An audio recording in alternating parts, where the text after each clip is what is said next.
रत्न यदि अपने पास हो तो आभा बढ़ाता, परंतु यदि सामने वाले के पास हो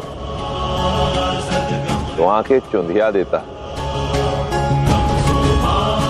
यदि स्वयं के पास हो तो मुकुट में लगकर ऐश्वर्य बढ़ा देता है, परंतु यदि शत्रु के पास हो तो विष बनकर काट भी सकता है। बुद्धिमान एवं उत्तम व्यक्ति भी हीरे के समान होते हैं। यदि अपने पास हो तो अमृत, यदि शत्रु के पास हो तो विष। इसलिए श्रेष्ठ मनुष्य मिलते ही उसे बिना विलंब अपने पक्ष में कर लो और फिर कभी जाने मत। नीतियां मेरी, नियति आपकी। जीवन में सदा मीठे स्वभाव और सरलता से ही लक्ष्य नहीं साधा जा सकता। दीवार पे कुछ लगाना हो तो कील की आवश्यकता पड़ती है। मात्र परिश्रम और सरल स्वभाव से सफलता अधिक समय टिकती नहीं। उसके लिए अपने निर्णयों में दृढ़ता, कठोरता और नुकीलापन लाना पड़ता है। इस कील की भांति ऊपर से सपाट और नीचे से नोकीली।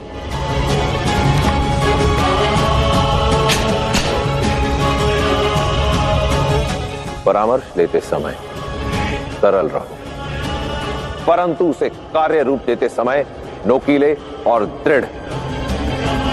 नीतियां मेरी, नियति आपकी।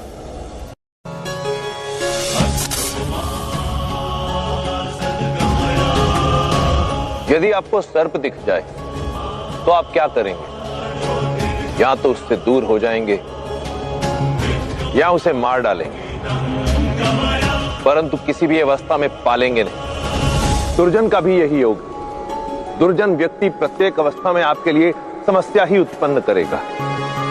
या तो भयभीत करेगा या समाप्त, और दोनों ही दशा ठीक नहीं। दुर्जन व्यक्ति की दुर्जनता समझ आ जाने पर केवल एक ही मार्ग शेष रहता है, उसका अंत।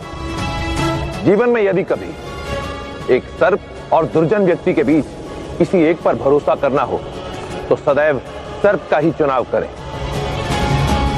क्योंकि सर्प केवल तभी डसता है जब उस पर प्राणों का संकट हो, परंतु दुर्जन व्यक्ति अपने स्वार्थ के कारण पग पग पर आपको हानि पहुंचाने से पीछे नहीं हटेगा। नीतियां मेरी, नियति आपकी।